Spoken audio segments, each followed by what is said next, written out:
Download aplikasi Tarbiyah Sunnah di handphone Anda. Tersedia di Google Play dan App Store. Assalamualaikum warahmatullahi wabarakatuh. Innal hamdalillah hamdan katsiran thayyiban barakan fi kama yuhibbu rabbuna wa yardah. Asyhadu an la ilaha illallah wahdahu la syarika lah wa asyhadu anna Muhammadan abduhu wa rasuluhu la nabiyya ba'dah. Qala Allah Ta'ala fi kitabil karim, a'udzu as-sami'il 'alim minasyaitonir rajim. Ya ayyuhalladzina amanu taqullaha haqqa tuqatih wa la tamutunna illa wa antum muslimun.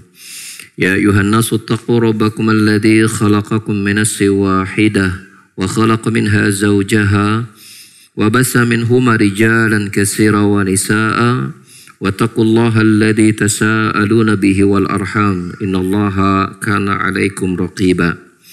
Ya ayyuhalladzina amanu taqullaha wa qulu qawlan sadida yuslih lakum a'malakum wa yaghfir lakum dhunubakum wa may yuti'illaha wa rasulahu faqad faza fawzan 'azima, amma ba'd. Bapak-bapak dan ibu-ibu, ikhwan maupun akhwat, baik para jamaah yang hadir di Masjid Umar bin Khattab di Desa Selacau, Bandung Barat, maupun juga para pendengar dan pemirsa yang bergabung di Tarbiyah Sunnah Media, yang semoga Allah rahmati kita semua. Pada kesempatan kajian kita di sore hari ini, kita melanjutkan kembali pembahasan kita tentang tafsir surah Al-Baqarah yang menginjak kepada ayat yang ke-173, yang bila kita perhatikan ayat 173 ini erat kaitannya dengan ayat yang sebelumnya, yaitu pada ayat yang ke-172-nya, di mana pada ayat 172, bukankah Allah Subhanahu wa taala telah berfirman memanggil orang beriman agar mereka memakan makanan yang baik yang telah Allah rezekikan kepada mereka, dan hendaklah mereka bersyukur atas hal itu. Maka ketika Allah perintahkan untuk memakan makanan yang baik, maka pada ayat 173 ini, di antara bentuk nikmat dan rahmat Allah Subhanahu wa taala, Allah pun mengabarkan kepada hambanya kaum mukminin makanan-makanan yang diharamkan untuk mereka. Dan tidaklah Allah Subhanahu wa taala mengharamkan apapun, baik zatnya berupa makanan atau cara mendapatkannya, kecuali di situ ada mudarat ya buat mereka. Nah, di antara makanan-makanan yang diharamkan untuk dikonsumsi pada ayat 173 ini, yaitu ada 4. Maka kita akan bacakan ayat ini. A'udzusyaitonir rajim. Innama harrama 'alaikumul maitata wad-dama wa lahmal khinzir wa ma uhilla bihi li ghairillah faman ittara ghaira baghi wa la 'adin fala isma 'alaihi innallaha ghafurur rahim. Sesungguhnya yang Allah haramkan atas kalian adalah al-maitah, yaitu bangkai, wad-dam, darah, wa lahmal khinzir, daging babi, wa ma uhilla bi li ghairillah, dan apapun yang disembelih untuk selain Allah. Jadi ada berapa? Ada 4 berdasarkan ayat ini. Yang pertama apa? Bangkai. Yang kedua, darah. Yang ketiga, daging babi. Yang keempat, semua sembelihan yang ditujukan kepada selain Allah Subhanahu wa taala. Pertama tentang bangkai. Ya, tentang bangkai. Apa arti bangkai di sini? Ya. Mana bangkai adalah ma mata bi ghairi zakatin syar'iyyatin. Yaitu setiap yang mati tidak disembelih secara syar'i. Yang matinya tidak disembelih secara syar'i. Ini bangkai.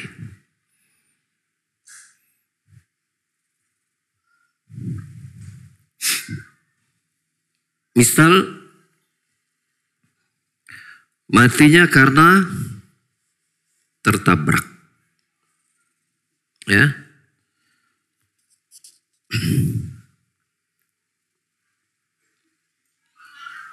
Matinya karena tertabrak, tenggelam.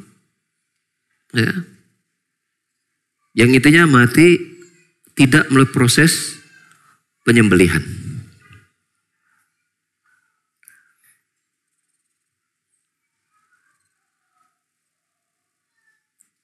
Atau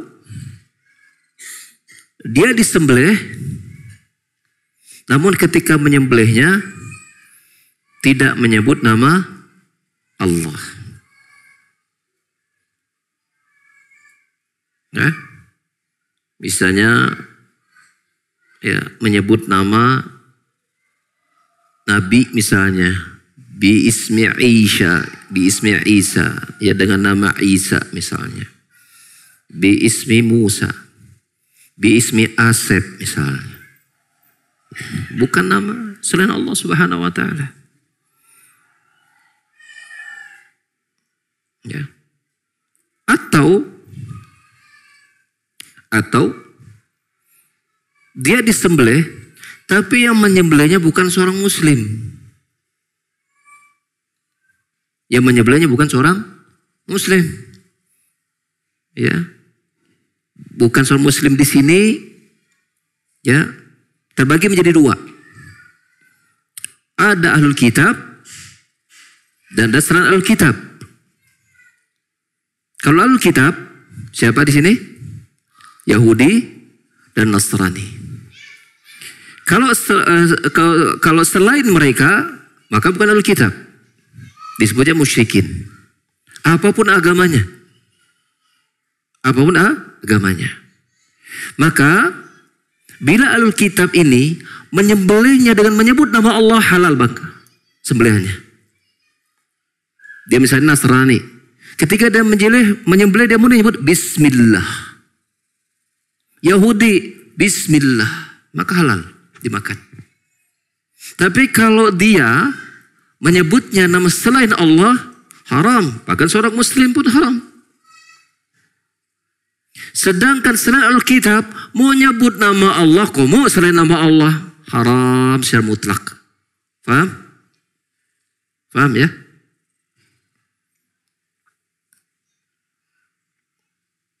Jadi pertanyaannya, sebutkan sebab suatu hewan dikatakan bangkai. Satu, apa? Matinya tidak dengan cara disembelih. Satu.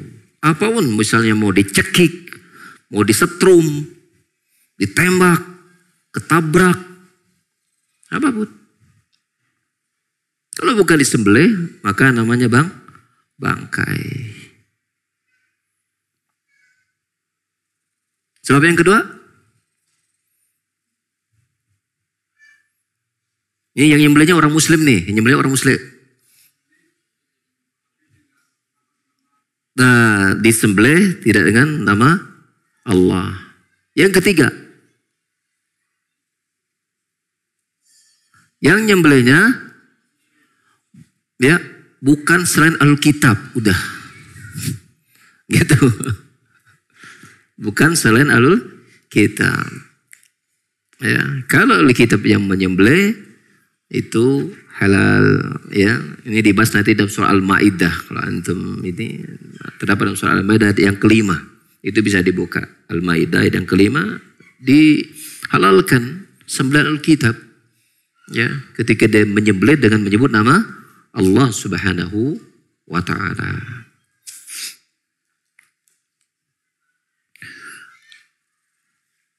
Ini pada hewan-hewan yang halal dimakan.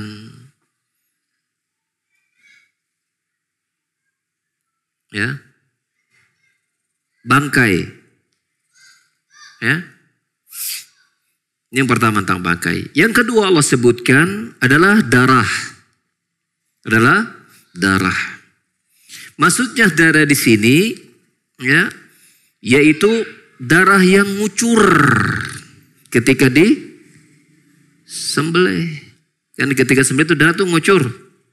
Tak ada kan orang yang si darah yang mengucur ditampung, kemudian menjadi beku, lalu kemudian dibuat capcay, dibuat mungkin blood stick gitu. Apa namanya? Marus, bukan parus. Marus ya, gitu. Marus namanya. Oh iya, ini bahasa Indonesia atau bahasa Sunda ya? Iya. Dalam bahasa Sunda namanya marus, marus. Pakai Z Pak ya, atau sin S. Marus namanya. Nah ini nggak boleh dimakan. Ini maksud disebutkan darah yang haram dimakan. Ada nggak darah yang halal dimakan? Nanti kita bahas. Apa dalil darah yang mengucur diharamkan dimakan? Yaitu berdasarkan surat Al-An'am ayat 145. Al-An'am ayat 145. Allah Ta'ala berfirman, syaitan rajim, "Qul la ajidu fima uhiya ilayya muharrama ala ta'imin yat'amu illa ayyakunu maitah aw daman masfuhan aw lama khinzin fa innahu rijsun." Katakanlah Muhammad, itu Rasulullah SAW, Nabi kita diperintahkan oleh Allah untuk menyampaikan kepada umat, la ajidu fima uhiya ilayya muharraman, tidak aku dapati ya perkara yang di dalamnya aku diwahyukan itu diharamkan, yaitu makanan untuk yang dimakan, kecuali dia satu, bangkai. Yang kedua, daman masfuhan, darah yang mengucur ketika disembelih. Jadi Al-Baqarah ya ayat 173 ini darahnya ditafsirkan darah yang mengucur berdasarkan surah Al-An'am 145 tafsirnya. Aulama khinzir dan atau daging babi, maka dia merupakan najis. Maka dia merupakan najis. Ya, ini menunjukkan kepada kita ya, darah yang mengucur ini najis. Jadi bagi antum yang nyembelih ya kan, kemudian darah yang mengucur, maka itu darah itu najis. Darah itu najis. Kecuali pada kucuran yang sedikit, masuk percikan, itu dimaafkan. Termasuk darah yang nempel di tulang. Yang sedikit itu dimaafkan. Karena dia tidak ngocor-ngocor. Nempel hayu. Ya, maka ini dimaafkan.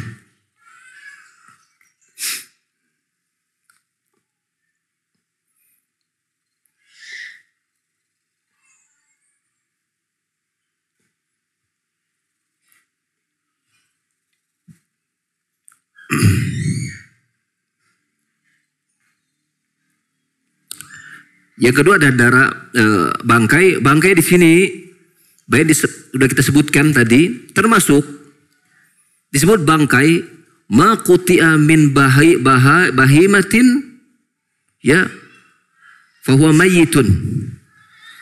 Setiap potongan hewan yang terpotong ketika masih hidup, maka itu juga bangkai. Hidup nih, kambing misalnya, tiba-tiba dia keseleo, lagi jalan kenceng-kenceng, keseleo, patah kakinya. Potongan kakinya itu adalah bangkai. Ya. Jadi kita tidak boleh pakai perasaan, lebar sayang. Gitu kan. Termasuk ketika sapi ditabrak mati. Padahal ketabraknya bagian ya, hanya kebagian kakinya, tapi mati. Yang lainnya enggak. Lebar ya, sapi gede, makanya harga seberapa juta gitu-nya. Enggak, bangkai enggak boleh dimakan. Jadi enggak ada istilah sayang-sayang di situ. Ente harus sayang badan ente. Masuk dari yang haram neraka tuh, jadi bahan bakar neraka kan gitu.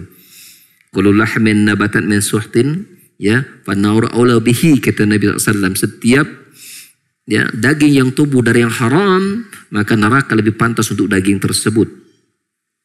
Ya. Lalu apakah semua bangkai dan semua darah itu, sebelum kita bahas daging babi ya, itu mutlak diharamkan? Maka tentu ada pengecualian bila dikecualikan oleh Allah dan Rasulnya. Ya. Apa itu? Kita lihat. Sebuah hadis yang disabdakan Rasulullah SAW, ya, ini juga diriwayatkan oleh Al-Imam Syafi'i, Imam Ahmad, Ibnu Majah, Daruqutni, dari sahabat Ibnu Umar secara marfu'. Ya, Rasulullah sallallahu alaihi wasallam bersabda, "Uhilla lana maitatan wa daman." Dihalalkan kepada kita 2 bangkai dan 2 darah. Tadi kita sudah bahas bangkai haram. Darah haram. So, darah yang dikucurkan ketika disembelih. Tapi Nabi SAW mengecualikan ada 2 bangkai dan ada 2 darah yang dihalalkan. Apa 2 bangkai itu? As-samak wal jarad, yaitu bangkai ikan dan bangkai serangga. Belalang, bangkai ikan dan bangkai belalang. Mau belalang sembah, mau belalang jongkok, pokoknya semua jenis belalang. Mati nggak disembelih, halal. Termasuk semua ikan. Itu ikan yang sampai di kita itu yang digoreng dijadikan ya lauk. Ya. Itu emang di pasar disembelih. Kok gak nyembelih tuh. Hatta ketika dia ya mati di laut, di air, ya mati secara alami, ya. Mungkin bunuh diri. Ada ikan mati bunuh diri. Mati alami. Tidak sembelih, halal.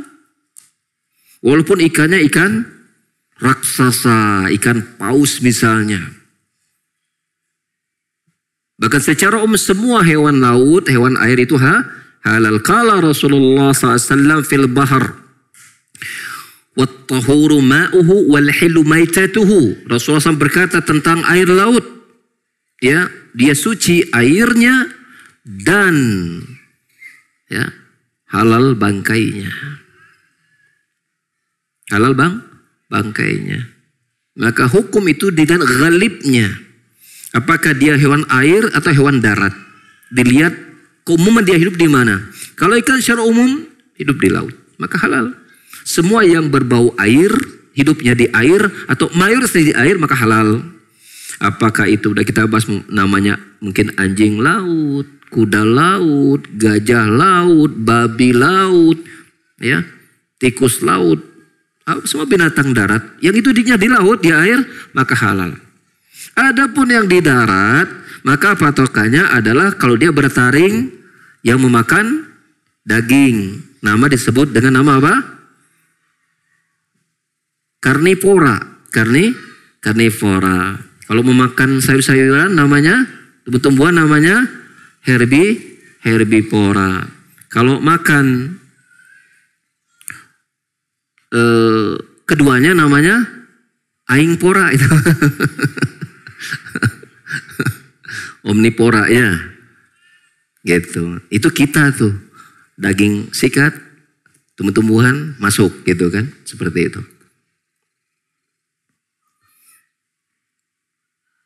Maka patokannya, kalau hewan darat, bila dia bertaring. Naha Rasulullah SAW kulla dinabin minas siba' wa kulla di makhlabin at-tayr. Rasulullah melarang kita memakan setiap hewan yang bertaring dari hewan darat, datang buas, dan setiap burung yang bercakar, ya, yang digunakan untuk memangsa, begitu ya. Maka ini diharamkan. Adapun yang halal, seperti bukan hewan darat yang bertaring tadi, maka menjadi haram ketika apa? Ketika dia tidak disembelih. Atau disembelihnya, matinya tidak disembelih atau disembelihnya dengan cara yang keliru. Baik menyebutnya bukan nama Allah atau yang menyembelihnya bukan muslim dan ahlul kitab. Namun ada pengecualian. Pada hewan laut halal. Sedangkan ini namanya dua bangkai. Sedangkan dua darah ada al-kabid wat-tihal, yaitu hati dan limpa. Hati dan limpa. Ini menunjukkan hati dan limpa itu masuk dalam kategori namanya apa? Darah namanya. Namanya darah.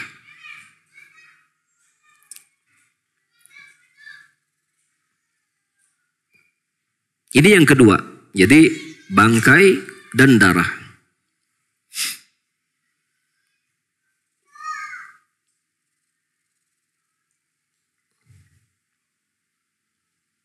Adapun darah manusia ya haram dimakan, tapi najis atau tidak? Nah, ini ikhtilaf ulama. Ya, misalnya kita ada jerawat, terus ada darahnya. Setelah dikeluarkan intinya keluar darah. Apakah darah yang ada pada manusia damul ins najis atau tidak? Ini ikhtilaf ulama. Ya. Sebagian menyatakan najis, sebagian menyatakan tidak. Ya, kalau saya merojikan tidak ya, karena sahabat banyak ikut perang, ya kan, dan berdarah-darah mereka. Tapi kita tidak dapatkan Nabi SAW ya memerintahkan untuk mencucinya dan seterusnya. Ini pendapat yang paling kuat. Sebagai Syekh Albani juga mengeluarkan pendapat demikian. Yang ketiga adalah lahmul khinzir, yaitu daging babi. Ya.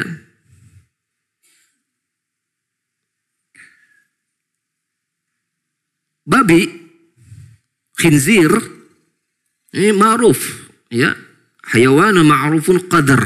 Jadi hewan yang memang jorok. Sebagian mengatakan innahu ya'kulu ya udhrat. Dikatakan dorok karena dia memakan apa? Kotorannya sendiri. Itu babi. Dan walaupun lafadznya ada daging babi, maka seluruh bagian dari babi ini najis dan haram dimakan. Ya tidak kemudian kita mengatakan yang diharamkan dagingnya, kulitnya boleh dong, tidak. Daging ini adalah inti dari semua yang mengalir ke di luar dirinya, termasuk kulit dan yang lainnya. Ya. Jadi mutlak babi itu haram dimakan, dan dia mutlak najis. Dia mutlak najis.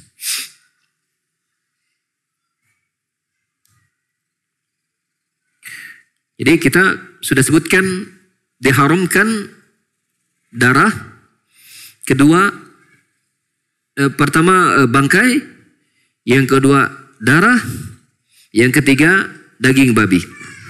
Daging babi. Kalau bahasa itunya fork ya.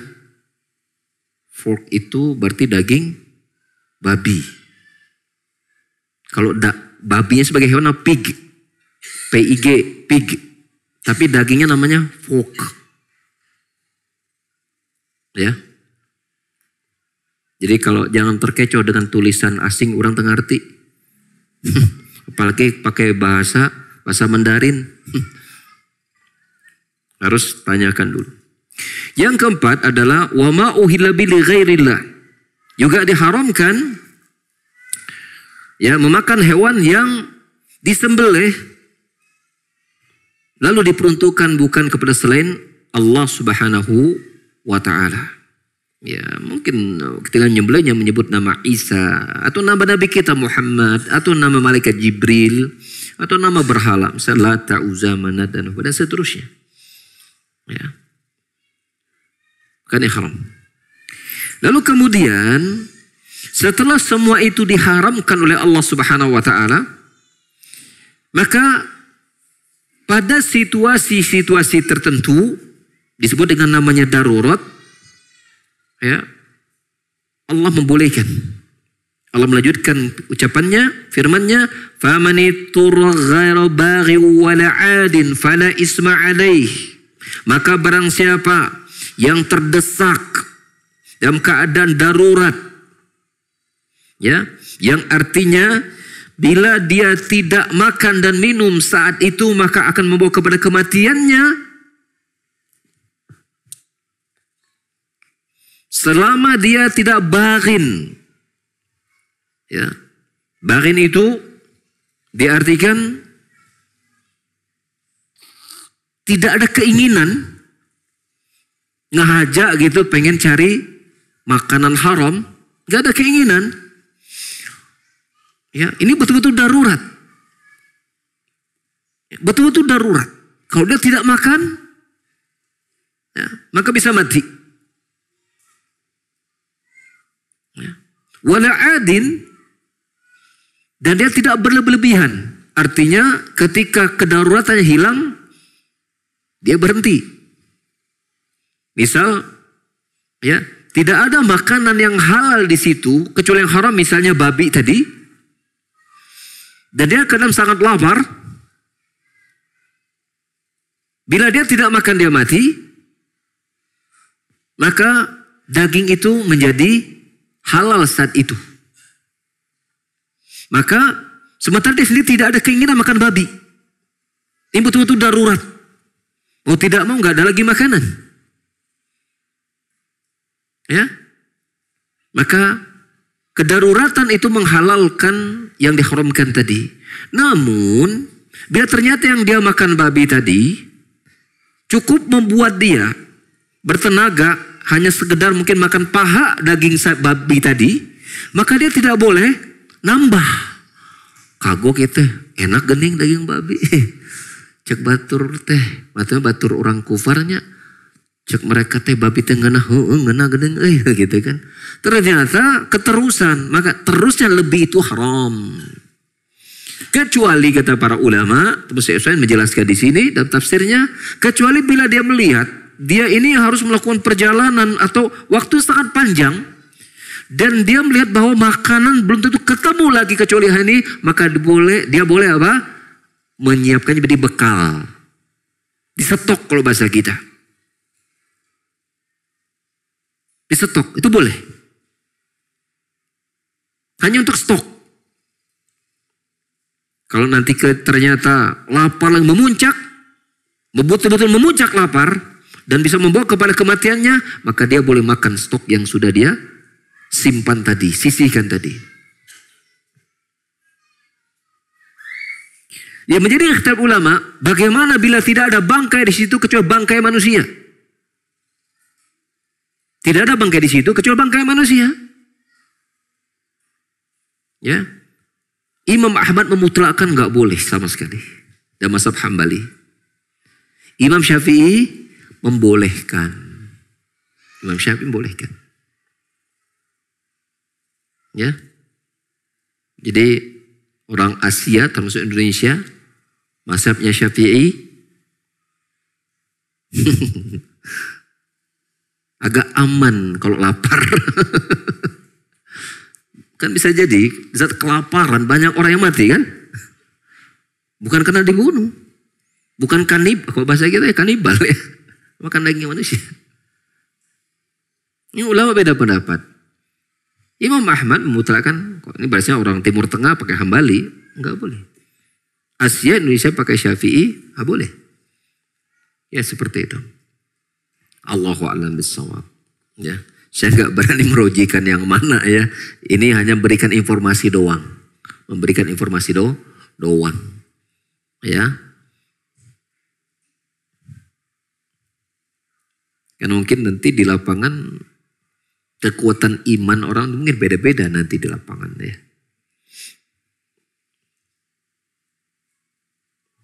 Dan Imam Syafi'i menyatakan bahwasanya orang membiarkan dirinya mati ini haram. Dia bisa hidup walaupun dengan memakan yang haram. Itu mudaratnya lebih kecil. Daripada dia membiarkan dirinya mati.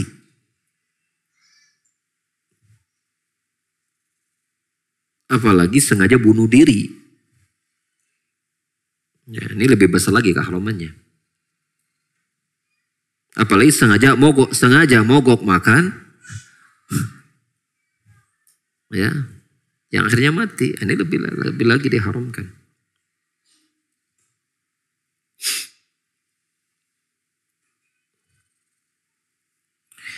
Sebagian ulama menafsirkan, barang siapa yang ke dalam keadaan darurat diperbolehkan memakan yang diharamkan tadi dengan syarat ghairu baghin. Ya, baghin di sini artinya bugot. Dia tidak keluar dari ketaatan kepada imam, pemimpin kaum muslimin. Bukan pemberontak. Kalau pemberontak, maka tidak dihalalkan bahkan makanan yang darurat tadi. Gak halal buat mereka bahkan. Atau mereka yang safar dalam perjalanan maksiat. Misalnya sengaja ke gurun pasir, ya, dalam rangka untuk mungkin berbuat zina. Ya kan? Sengaja safar untuk berbuat zina di tempat yang tiba-tiba kemudian dia setelah dalam berzina itu kemudian apa dia? Tidak menemukan makanan. Maka ini tidak ada keringanan buat mereka. Ini diartikan lagi sebagai ulama mengartikan mana baghin di situ bugot artinya keluar dari pemerintah, wala adin dan juga tidak ad melampaui batas tadi dalam melakukan misalnya dia melakukan perbuatan dosa, safar ya min ajlil maksiyah, ya as-safar min ajlil maksiyah, maka kedaruratan tidak berlaku kepada mereka. Ya, kedaruratan tidak berlaku kepada mereka.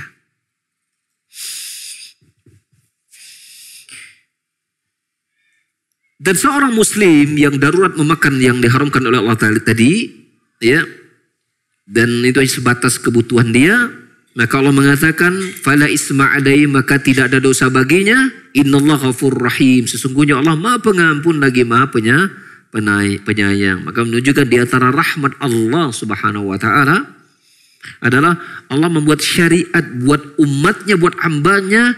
Ketika dalam keadaan darurat, maka yang tadinya diharamkan itu dihalalkan oleh Allah Subhanahu wa Ta'ala, sebatas kedaruratannya masih ada. Kalau kedaruratannya hilang, maka sudah hilang. Artinya ketika dalam keadaan darurat itu hilang, contoh sebabnya misal, ya, dia saat ini makan daging babi, kemudian ya dia kenyang, cukup. Tak lama kemudian datang makanan yang halal, maka yang tadi haram kembali kepada keharamannya, tidak lagi menjadi darurat. Termasuk ketika dia dihadapkan pada dua pilihan yang dua-duanya haram, yang juga dibahas oleh para ulama, di antaranya dalam pembahasan Tafsirul Katsir, ya, oleh Syekh Safir Mubarak Furi, ini saya nukilkan. Termasuk ketika seseorang dalam keadaan terpaksa dia bertemu dengan dua pilihan. Pertama daging bangkai, kedua makanan milik orang lain, bukan punya dia. Punya milik orang lain ini secara zatnya halal, tapi dia mengambilnya dengan cara yang haram kan? Kalau ini daging babi memang zatnya memang haram. Dua keharaman bertemu. Ya, maka seseorang tidak boleh mengambil daging babi dan alasan darurat, tapi dia mengambil makanan halal, walaupun bukan punya miliknya. Kalau bahasa kita mencuri ya, berarti ngambil barang orang lain tanpa izin namanya mok. Gitu.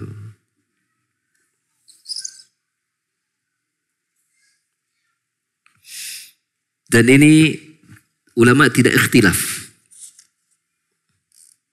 Karena dikuatkan dengan hadis Nabi sallallahu alaihi wasallam dalam Sahih Ibnu Majah disebutkan sebuah hadis yang diriwayatkan dari Abbad bin Syurahbil Al-Anzi, ia berkata, kami pernah ditimpa kelaparan setahun penuh.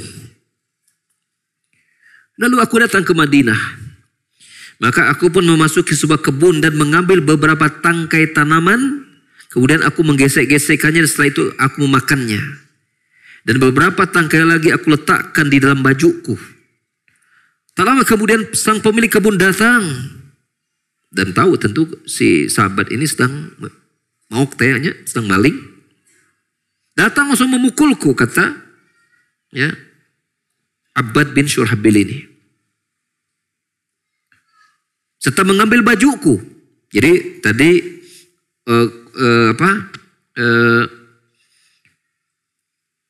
makanan itu sebagian dia makan, sebagian dia dibekal, dibawanya pakai baju. Maka ketika ketahuan sama pemilik kebunnya, sahabat dipukul dan kemudian si makan diambil plus baju-bajunya. Maka aku pun mendatangi Rasulullah sallallahu alaihi wasallam dan memberitahukan hal itu kepada beliau. Maka beliau bersabda kepada sang pemilik kebun, "Ma'at amtah id kana ja'ian aw saghiyan wala allamtahu idza kana jahilan." Ya. Mengapa engkau tidak memberinya makan? Jika ia dalam keadaan lapar atau ia sedang berusaha cari makanan, mestinya aku kasih dia makan, bukan dipukul. Karena sahabat ini ya ngambil makan dari kebun tersebut pasti karena lapar. Mestinya bukan dipukul tapi dikasih makan. Atau mengapa engkau tidak ajarkan dia ilmu kepadanya jika ia tidak tahu bahwa mencuri, bahwa ini termasuk bentuk pencurian. Mesti diajarkan gitu kan. Bukan main gebuk aja. Ya. Menunjukkan kepada kita bahwa ketika ada orang yang maling, maka hendaknya jangan langsung divonis. Mestinya kita duduk ke persoalan dulu, jangannya dia memang mencuri karena lapar. Ya. Bukan karena profesi. Kalau profesi lain cerita. Tapi karena lapar. Bukti yang dia ambil ada untuk dia makan langsung, kemudian ada bekal untuk kalau lapar datang dia makan lagi, kan begitu. Maka Rasulullah SAW memberitakan agar baju itu dikembalikan kepada pemiliknya dan memerintahkan agar si sahabat yang mengambil tadi diberikan satu atau setengah wasak makanan, sekitar 60 sok. Satu sok itu 4 mud. Satu mud itu kan sekitar satu ambilan tangan, satu sok itu 4. Nah, suruh dikasih 60 sok. Ya. Jadi satu sok itu kira-kira 3 kilogram. Kalau beras itu 3 kilogram satu sok. Ya. Jadi kalau 60 berarti kalikan 3. 180 kilo. Cukup banyak ya. Alhamdulillah. Supaya dia tidak mencuri lagi. Dan supaya dia bisa beberapa hari ada bekal untuk kemudian dia bisa bekerja dan seterusnya. Banyak hikmah tentunya. Jadi kalau kita dapati ada orang mencuri karena kelaparan, karena kebutuhan mendesak, ya, sebaiknya apa? Dimaafkan dan dikasih modal atau apa supaya dia tidak mencuri lagi. Ya, seperti itu. Ini didikan Islam ya yang diajar Rasulullah sallallahu alaihi wasallam. Maka bila seseorang dihadapkan pada daging babi atau memilih makanan milik orang lain, maka ulama sepakat mengambil milik orang lain ini jadi dipilih, bukan makan babi.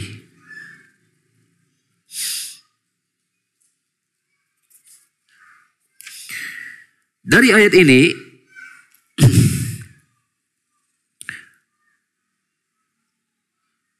kita bisa memetik beberapa faidah.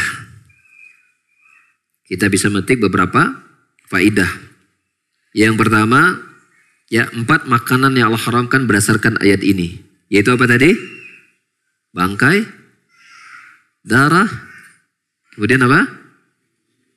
Daging babi dan hewan sembelihan yang disembelih tidak diperuntukkan kepada Allah Subhanahu wa ta'ala. Ada pengecualian apa tadi? Kata Rasulullah, uhilla lana maitatan wa daman. Dikecualikan, adanya dihalalkan kepada kita 2 bangkai dan 2 darah. Apa 2 bangkai? bangkai ikan dan belalang. Apa dua darah? Hati dan limpa. Ya, masuk darah yang menempel di tulang dan seterusnya. Ini dimaafkan namanya. Namanya dimaafkan. Ya, dimaafkan.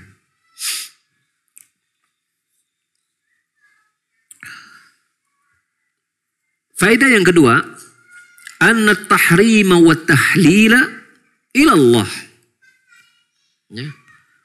Pengharaman dan penghalalan itu ditujukan kepada Allah Subhanahu wa taala. Artinya at-tahrim wa tahlil haqqullahi jalla wa ala. Menghalalkan dan mengharamkan itu Allah yang menentukannya. Tadi kita lihat daging babi haram. Tapi ketika darurat Allah haram, Allah halalkan. Allah halalkan. Berarti halal dan haram itu Allah yang menentukannya. Allah yang menentukannya.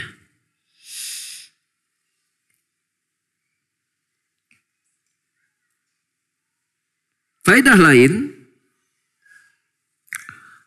bahwasanya 4 yang diharamkan ini tidak pembatasan secara mutlak. Buktinya ada yang dihalalkan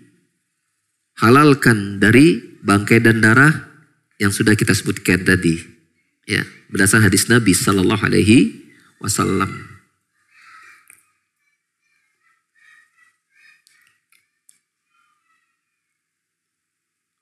Faedah lain dari ayat tadi, ya, tahrimu damin masbuh, haramnya darah yang mengucur, sudah kita bahas tadi. Juga haramnya daging babi, juga haramnya yang disebut selain kepada utusan Allah Subhanahu wa taala. Ya. Termasuk ya, dalam menyembelih kepada selain Allah, utusan Allah Subhanahu wa taala, itu menyebutkan nama Allah terus disandingkan menyebut nama selain Allah Subhanahu wa taala. Misalnya bismillahi Allahu akbar Allahumma hadilis sonam al-fulani. Nyebutnya bismillah Allahu akbar, tetapi diperuntukkan kepada ini untuk berhala, ya, Lata misalnya. Ya. Ucapannya bismillah Allahu akbar, tapi dia niatkan ini bukan untuk Allah Subhanahu wa taala. Ditujukan bukan untuk Allah Subhanahu wa taala. Ini pun termasuk yang diharamkan dasarkan ayat ini.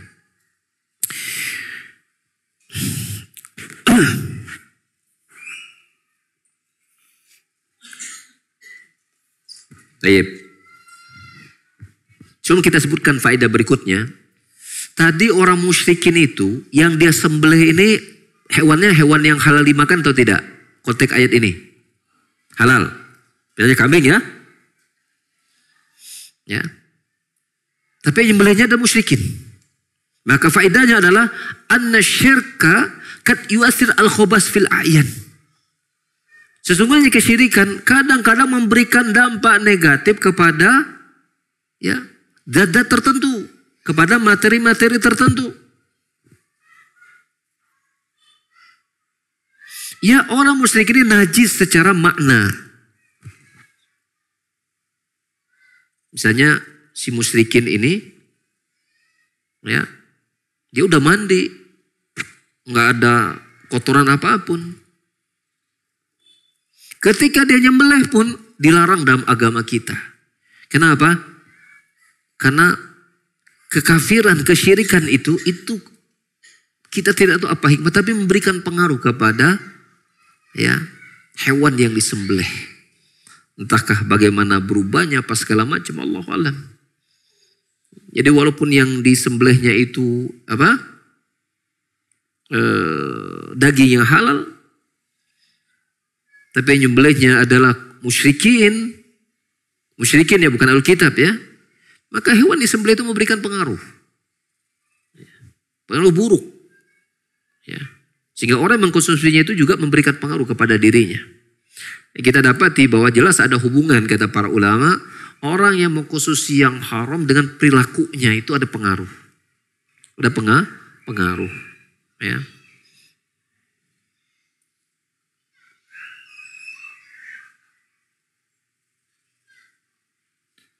Dan Allah Subhanahu wa taala haramkan orang musyrikin memasuki Masjidil Haram.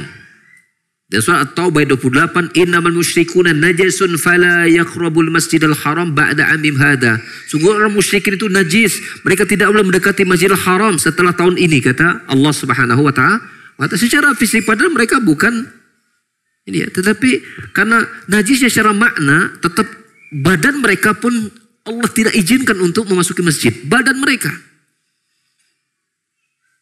Kenapa? Kekafiran, kesyirikan memberikan pengaruh hukum kepada fisiknya. Paham ya? Begitupun sembelihannya. Ya, walaupun hewannya halal tapi sembelih oleh mereka hukumnya berubah. Menjadi haram. Ya, daging hewannya kambing, yang menyembelihnya musyrikin menyebutkan misalnya nama Allah misalnya. Hukumnya tetap bangkai. Hukumnya tetap bangkai. Ya. Jadi kesyirikan itu memberikan pengaruh kepada benda-benda, ya. Tadi hukum hewan jadi haram, memasuki Masjidil Haram juga nggak boleh, gitu kan.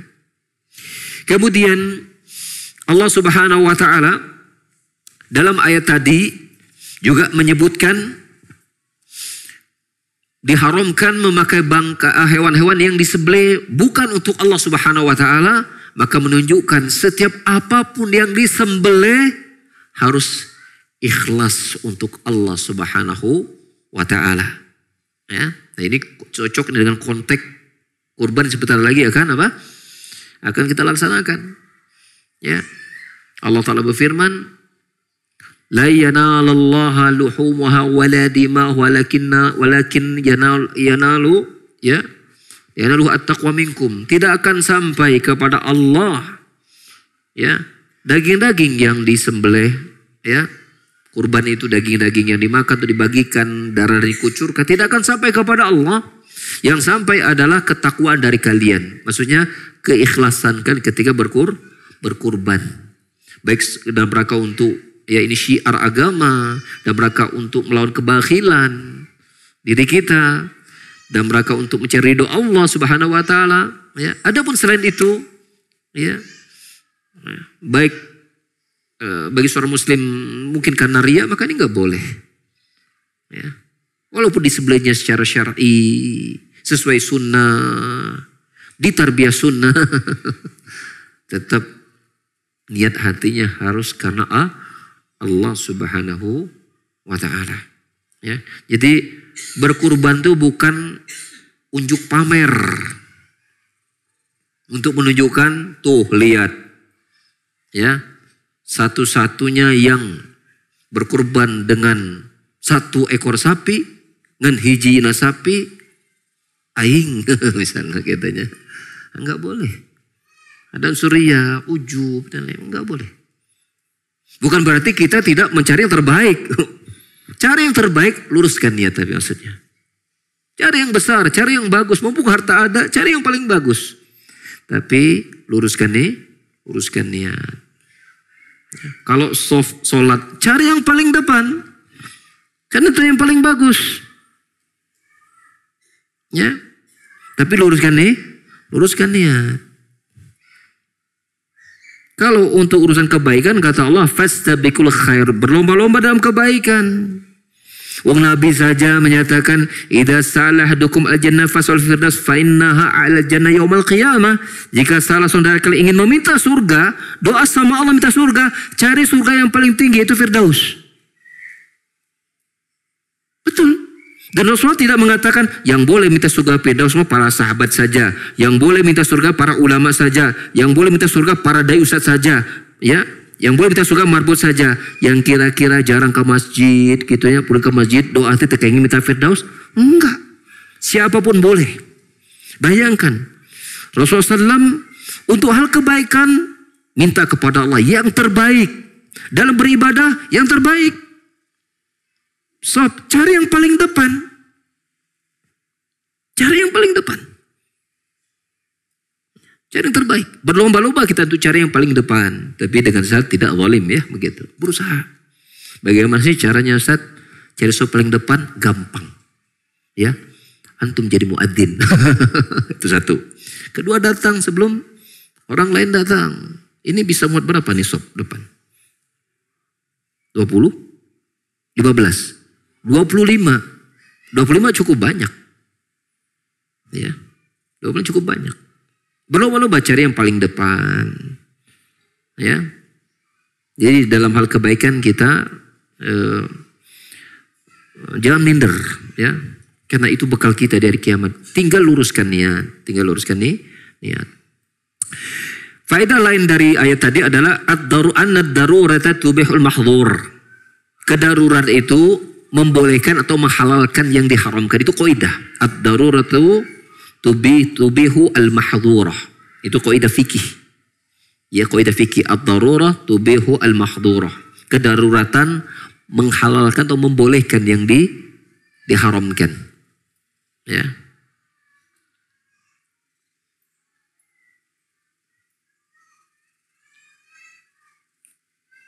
Kemudian faedah dari ayat tadi juga isbatu rahmatillah azza wajal. Ya, menetapkan rahmat kasih Allah azza wajal kepada hambanya, dan di antara rahmat Allah adalah apa? Allah menghalalkan yang diharamkan kepada hambanya untuk menghilangkan kedaruratan mereka. Untuk menghilangkan kedaruratan mereka. Faedah lainnya, annal a'yan al-khabisa tanqalibu tayyibatan hina yakmu syara' biibahatiha ala hadil ihtimalain. Ya, tadi sudah kita bahas, ya. Fisik yang buruk. Ya. Kondisi fisik yang buruk itu mengubah menjadi baik bila syariat membolehkannya. Tadi babi haram, tapi dalam kondisi darurat menjadi halal, ya, dengan syarat dibolehkannya oleh syariat tentunya. Kemudian faedah yang bagian akhir dari ayat tadi menetapkan dua nama di antara nama-nama Allah itu Al-Ghafurur Rahim, ya, Al-Ghafurur Rahim, ya. Dan Ghafurur Rahim tentu mengandung makna yang kita kenal dengan nama sifat, ya. Mana Al-Ghafur?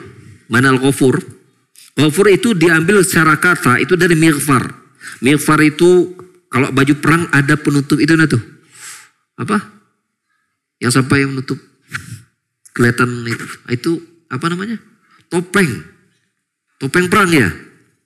Gitu. Topi perang. Itu mighfar namanya. Nutup seluruh itu tuh. Termasuk ya bagian itu juga. Itu mighfar namanya. Maka Allah Subhanahu wa taala sebagai Ghafur, ya, maknanya tidak saja menutup aib-aib dosa hambanya, tapi juga apa? Menghapuskan kesalahan-kesalahan mereka. Jadi Allah sebagai Ghafur, ya, tidak saja menutup dosa-dosa hambanya, tapi juga nanti di hari kiamat menghapuskan dosa-dosa mereka. Maka ketika kita mengatakan astaghfirullah, ya Allah aku minta maghfirah kepadamu, ya Allah innaka antal ghafurur rahim, sungguhnya engkau ghafur rahim, artinya kita minta kepada Allah dua perkara. Ketika kita mengucap astaghfirullah, yaitu apa? Agar Allah menutupi aib-aib kita dan menghapuskan dosa-dosa kita itu di hari kiamat. Ya, menghapuskan dosa-dosa kita di hari kiamat. Karena demikianlah, ya, Allah berkata kepada hambanya, ya, laqad satartuka fid dunya. Di dunia aku telah tutupi aib-aibmu dan di hari ini aku ampuni dosa-dosamu, kata Allah Subhanahu wa taala. Ya, sehingga ucapan minta ampun kepada Allah, minta maghfirah ini permintaan yang sangat agung. Permintaan yang sangat kita butuhkan. Kita butuh dosa kita ditutupi oleh Allah Subhanahu wa taala, dan lebih besar lagi kita butuh Allah mengampuni semuanya. Kan kalau tertutup masih ada atau tidak? Masih ada, cuma nggak kelihatan. Nah, di dunia orang-orang minta agar Allah memberikan maghfirah kepada mereka, dosa-dosa mereka itu Allah tidak tampakkan kepada manusia. Allah tutup. Dan nanti di hari kiamat, dosa itu masih ada, Allah hapuskan. Dengan syarat dia jujur minta maghfirah dari Allah Subhanahu wa ta'ala. Ya, ini dahsyatnya nama Allah Al-Ghafur. Ya, ini dahsyatnya nama Allah Al-Ghafur. Kemudian nama Allah Ar-Rahim, ya ini sebagaimana sudah sering kita ulang, itu Allah Maha Rahmat. Ya, Allah Maha Rahmat dan ya, mana Rahim ini adalah sifat fi'liyah, yaitu Allah memberikan rahmat kepada hambanya. Ar-Rahman artinya Allah Subhanahu wa ta'ala pemilik rahmat sangat luas. Ar-Rahim itu Allah menyalurkan, memberikan rahmat kepada hambanya. Memberikan rahmat kepada hambanya. Ya.